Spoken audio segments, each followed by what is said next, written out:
two sides of the same coin. Don't get lost in the translation, okay? So last night I had a dream, and when I say that this was one of the most disturbing dreams that I think I've had in a really long time, it was very disturbing. I was with a woman who decided to leave her spouse, another woman, and she was asking for help to get out of this situation, right? So we're running around trying to basically get away. And we end up deciding that we're going to just leave the state completely, just take off and go hide. But that night we've decided to stay in this woman's house to kind of, prepare, get ready to leave. And we figured because, I was there and this other gentleman who I have no idea who this was there, that it was going to be safe, that there should be no issues. So we're in this beautiful home, and when I say it had like Italian architecture, it was a gorgeous home, and it was huge. It was very luxurious. Um, we're hanging out, laughing, and then we can hear this loud banging, right? It's very weird, but I already kind of had a feeling like, oh, something's off. And so the woman gets up to go look out, the door, and her wife is out there banging on the door. And I get this gut instinct, like I need to check all the doors and make sure everything is locked and, really tight. And so as I'm doing this, I noticed this back door, but the door was kind of like, in how certain like hotel rooms and stuff, they don't really have shower doors. It's like a walk-in shower. It was very much like that. It was glass like that, not sturdy, and it had this teeny tiny little lock. It was very tiny. And then outside of the door, I could see this big black cane corso just staring at me. It wasn't growling, it wasn't in a defensive posture, but it was there and it was just staring at me. And it made me really uneasy. And sure enough, as I'm checking this little lock to make sure it's locked, I can hear commotion happening inside. So I run inside and I can see the wife had gotten into the home and she was acting extremely erratic and just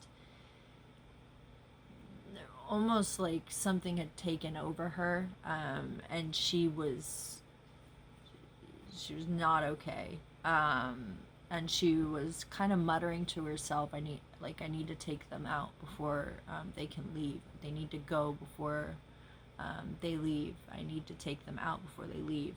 And then she was her wife. It's very scary. As soon as I'm seeing her doing, that to her wife and trying to her, the wife is dead, and then she goes after the man.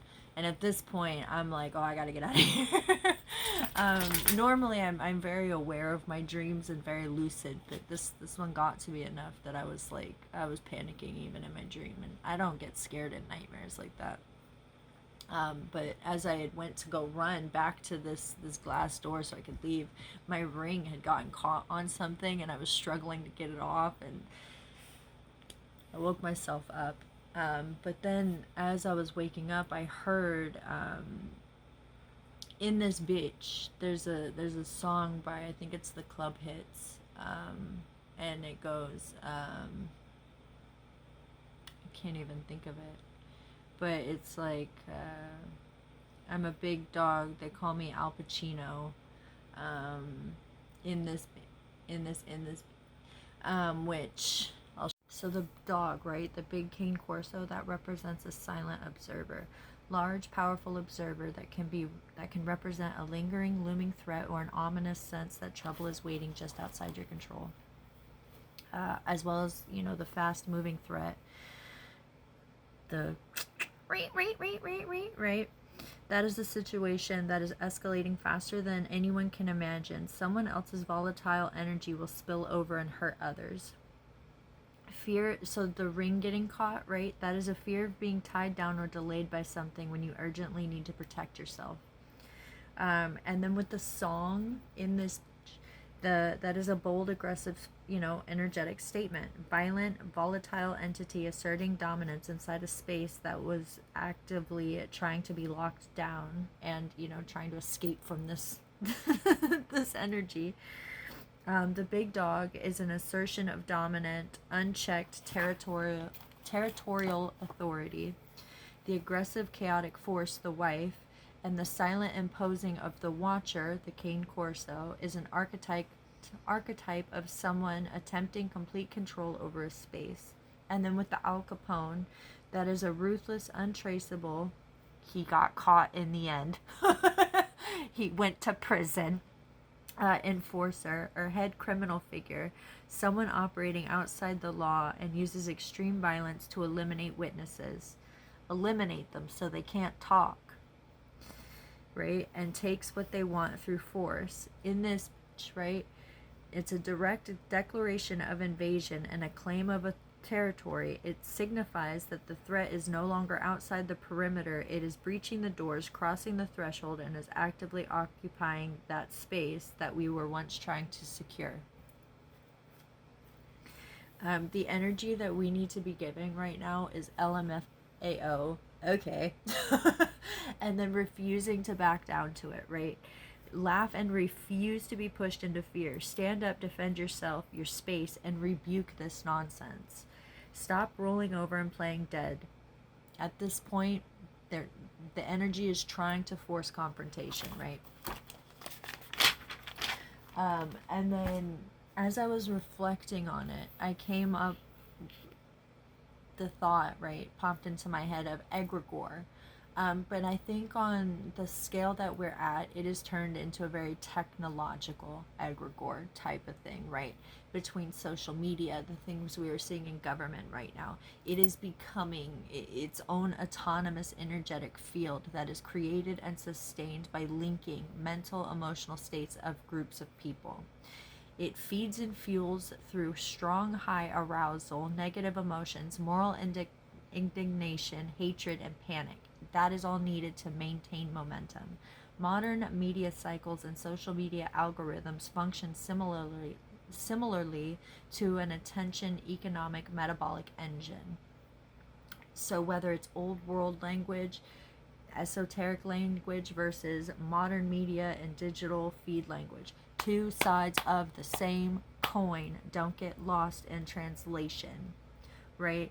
Content is engineered or amplified as rage bait because content is focused so highly on conflict and the outrage drive. That's what boosts user engagement, which in turn creates a snowball effect, a trickle down. Monkey see, monkey do, right? You end up seeing people copycatting, wanting to also engage in the same negative behaviors because they think that it's also going to get them the same likes and views. Notice the stuff with the kids. It's a shitstorm. Get off of social media, right? Limit your time, connect with outside and your community, your local community, your government. That's what's going to be the change. Not engaging with the rage bait of social media. You're feeding the beast. It's intentionally wrapping up. The machine is getting too big for the program. It's reaching critical mass levels, trying to invoke large mass reaction. Goal equals violence. And then I heard, fear not, I am with you. Isaiah 41:10. At the end of the day, God is there. He's listening. He's trying to maneuver the masses in the right direction. But right now we're being fed all this evil. And, it's not just on the big mass scale that we're seeing with, our local political climate. We're seeing it in everyday small environments. I mean, here in South Carolina, the level of corruption and fraud and engagement in the local governments is insane. And it's a trickle down. It's not just at the top, it's all the way down. And, it's getting to a point where we may have to, it's even in some people's homes.